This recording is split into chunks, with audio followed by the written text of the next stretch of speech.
Welcome back, everybody, to the XBA. We got a special one here for you guys today. We are talking about XBA Trade Day. Trade deadline, it's trade day in the XBA. Everybody processes their trades on a singular day in the regular season. And as you guys know that have been following the series since pretty much day one, you guys have a say as the viewership. You guys have a say in what trades get processed and what trades don't. We have a little bit of a twist this season. Yeah, as you guys know, players that were selected in the fantasy draft, the initial fantasy draft, were locked in for a time. However, their contracts are beginning to expire with a year or two left. So now that we have established the rosters, these players are on the block. They can theoretically be traded. The only protected players from here on out are first-year rookies. So everybody else on the board. And we have a certain way of doing this because what we don't want to see happen with this new process, you guys will see in just a moment, different teams and different fans coming in and kind of trolling the vote. Might as well get right into it. Let's talk about how the trade day is going to work and how your guys' vote is going to be counted and what it is you're going to be asked to do. The most sought after players, the highest rated players, guys, they are going to be on the board. They're on the move, okay? So if you see their name on this list, they are on the move. But the catch, guys, is that you get to pick your favorite offer on the board and you don't know who the players are or who the team is. We're going to give you their age, position, overall. Now, if you really want to be internet detective, you could probably figure out which team is which, but the idea is we don't want it to become a popularity contest. So Exactly. Everybody's favorite team would get the player. So we want you guys to evaluate the offer at stake, come up with the best trade for the team. It basically puts the ball in your corner and says you need to have an objective stance on this offer. Does this offer make sense for this team versus going in and seeing that, oh, this player in this position's available, that's what my team needs. Then we have team battles. We got fan base battles, basically. So to kind of remove that potential from happening where the more popular team wins the vote, that sort of thing, now we've got a situation where you're actually just voting on the offer. Every player that gets traded gets +1 on their contract deal. So if the player's contract is due to expire this year, they get 1 extra year to the new team. Only once, though, that way these teams don't play hot potato every season with the guy that gets traded before they enter free agency. After we show the big time deals, we'll go back to the traditional format, just a simple yay or nay vote for all of these smaller trades. So let's get this thing started with our first offer on the board. We have Seattle trying to move Andre Drummond. So they decided that the Drummond-Porzingis thing, not sure if it's going to be good enough to win an XBA title, so they are shopping Andre Drummond. So you guys see the offers on the board there. It's a nice mix of young players and draft picks. So let us know which of these 5 offers you guys think is the best deal, and whichever option gets the most votes, that's the team that Andre Drummond will end up going to. And this is exactly the reason why we didn't want to show the names, because now you have 5 different offers for Andre Drummond. And as we move forward, you'll see other players that have 5 different offers, so on and so forth. You just don't want to know what players are going to be packaged into this deal, because then again,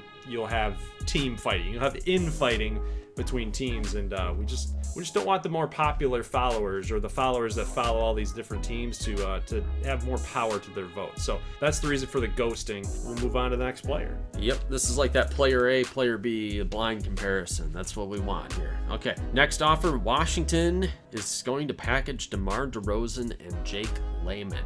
5 offers there. Obviously, DeRozan now an 82, so he's not going to fetch the most value that you've ever seen. He's definitely not in his prime, but some young pieces, some deals to work with here for Washington. Next player package deal, we've got Eric Bledsoe and Harrison Barnes. So the big deal with New York City Slickers here is they want to package both of these contributing type of players, and Eric Bledsoe being basically the main guy here in this trade. But a team that's looking for a veteran point guard and the ability for New York to move Marcus Anthony back to point guard, because he has been kind of shifting between point guard and shooting guard right now. They want him to be a primary point guard. Primary. being the only guy on that roster holding that position down. No split time, no doing this and that, only focus on playing point guard. So some pretty good offers there for Bledsoe and Barnes considering their age, and basically any team that's looking to make a playoff push or might be in need of another point guard will be in high demand for Eric Bledsoe. Okay, now Boston was in a tight spot. They had to make a decision here if they were going to live or die with Chris Paul, and they are deciding to deal him. He's 36 years old now in our dynasty, so it's just not going to happen, I don't think, with Boston. He's got a couple good years left in him, but he's going to regress, and he's going to regress quickly before he retires. So there's going to be 5 teams here that are looking for an elite point guard, somebody that can put them over the top in the XBA finals. You can see just through this offer alone, through Chris Paul and Joe Harris, this package deal, it's going to fetch a little bit more of a heftier price than it would for Bledsoe and Barnes. And Boston with the final mystery deal here. Draymond Green is on the move. So Boston trying to get younger, trying to get leaner, more athletic, a little more upside right now. So there's 5 deals there for Draymond Green. Now a couple of these teams are duplicates. So if one team wins 2 trades, then they only end up with 1 trade, whichever trade gets the highest percentage vote. Let's say theoretically Jacksonville is in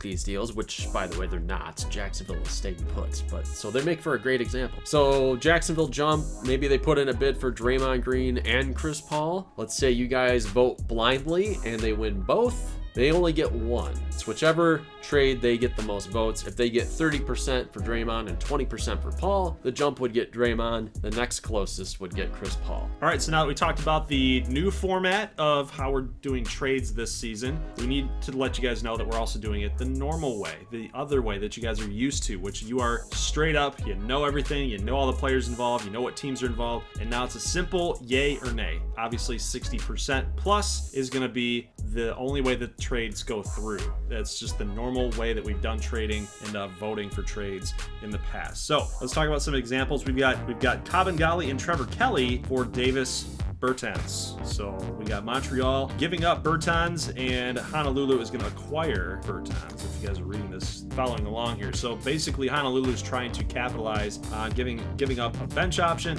plus a young point guard away to Montreal, who doesn't seem like they're in any playoff contention this year. Well, not with Zach LaVine on the injury list, and they're 5 games underwater. So Montreal maybe looking forward to next year. Next up, El Paso and Atlanta hooking up for a trade potentially here, guys. So of course, again, voting yay for this 60% plus will push this trade through. Etuan Moore and Cody Zeller for Jordan Poole, Christian Feliciano, and that's your offer. Yeah, El Paso, they have a very defense-centric bench, which I think is very good for them at times, but they need a shooter on the bench, and I think that's why they want Jordan Poole. Maybe he'll give them a little bit of offense.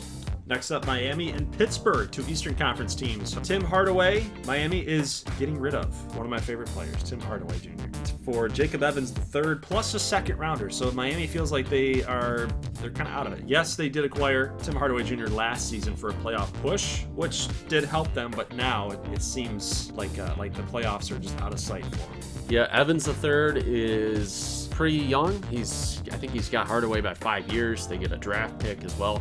And Evans is virtually just as good of a shooter. He's got some A- type of deal with his shooting game. So I think it's a decent trade for Miami there. Next up, Washington and Alaska. I'm not sure how I'm feeling about this one. Rajon Rondo is not Rajon Rondo anymore. So he's I think he's a 69. He's up in the upper 60s. Salary dump.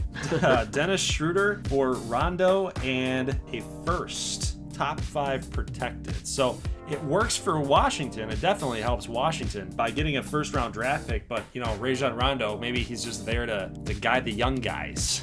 It's going to be a warm body, but he can teach Versace with the badges. It's all about the badges. It's all about the badges. It's about the badges. Next up, Washington is back at it again here. Washington and Pittsburgh. Alonzo Trier for Reggie Bullock and a 2024 1st-round pick. Again, 60+% that will go through if it's a yes. If it's yes for 60%, plus it will go through.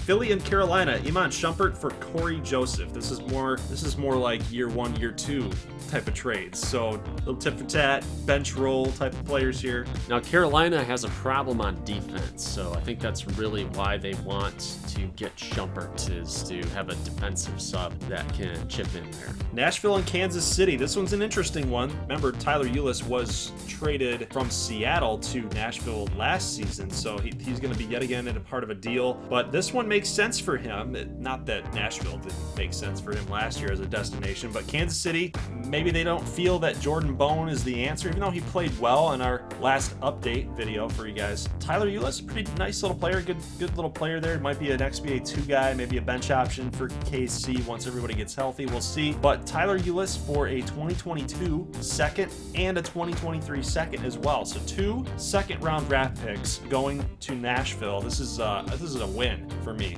for Nashville. This is a definite win. It's a win for Kansas City. I like this trade for both teams. This one makes a lot of sense. Well, Kansas City, it's up to you guys to make that call. Well, Kansas City, I think, is desperate because they got a 2-week window still without Morant. They need a point guard now, and if it can pick up 2 games than they otherwise would have gotten, that could be the difference between an 8th seed and sitting at home this year. So Ulis is important for Kansas City.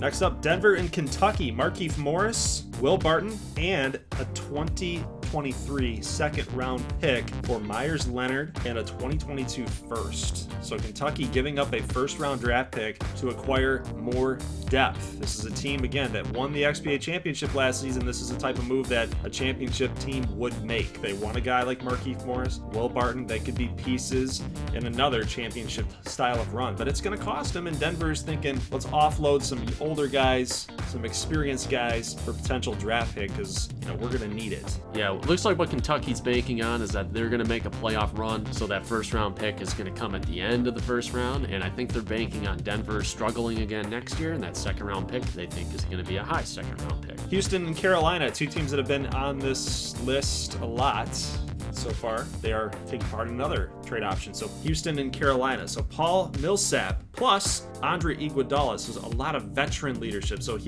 Carolina, as we know, is a very old team with LeBron and Carmelo Anthony. DeAndre Jordan. It's an old team, guys. Gallinari is over 30 now. So they're going to acquire Millsap and Iguodala. If you guys vote for this one, championship pedigree style of players, all for a 2022 first round draft pick. So Houston says, hey, we know you want you want to get older. You want that experience. There's going to be more defense, though. And Carolina, more defense coming off the bench. I think it's huge. That would be a good trade for both teams. Like you said, Carolina gets more defense. They have not been good on defense. And Houston trying to get younger, trying to get better as far as talent goes, offload some of that age. They're going to be retiring soon, so Houston has no use for these guys. They see the writing on the wall. All right, next up, Detroit and Baltimore. Kent Bazemore for a 2022 second round draft pick. Little chip type of trade for each team. Baltimore could really use a backup shooting guard. They don't have a ton of options. They got Holiday and Jerome as listed as point guards. I guess Holiday you might be able to, and Rose can play shooting guard, but they're looking for a bench shooting guard, a pure shooting guard. Bazemore at 75 will get the job done. And our last trade up on the board, guys, Chicago and New Orleans. Of course, 2 teams that I like to rip on as far as teams not getting it done in gameplay. But Chicago, New Orleans hooking up Rudy Gay for Dante Exum. Now that one's solid. That one's a little strange.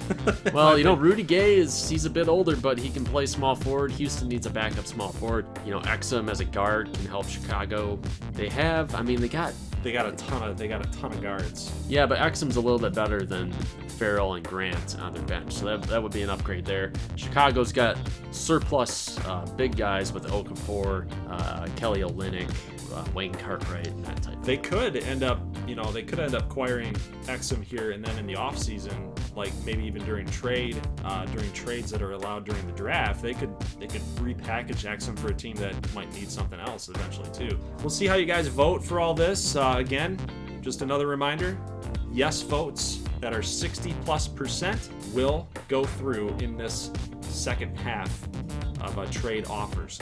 So, guys, that is it. Leave a like if you like this thing. Let us know what trades that you think that you want to push for in the comment section. Of course, as you know, or push against. Yeah. I came up with all these trades, so if you guys don't like them, you can lock me up in the stocks and throw rotten tomatoes at my face. So, it's up to you guys. I do that on the daily in my mind. So, I'm totally kidding. Totally kidding. Now, a couple notable ones. Took a lot of work. It did. It took a lot of work just to come up with what's fair, what makes sense, what's the logic behind it. So appreciate it. So guys, leave a like if you like this thing, and we will see you on the other side. After all the trades have gone through, we will have more XBA action. So basically, I think this week we might have to take it off because we got to process all these trades, get everything done, everything back lined up, and then actually start getting some gameplay post trade day. So we'll see what happens, but just to let you know, we may not have an actual XBA gameplay upload in about a week. So we'll see you guys in the next one. As always, thanks for watching, and peace.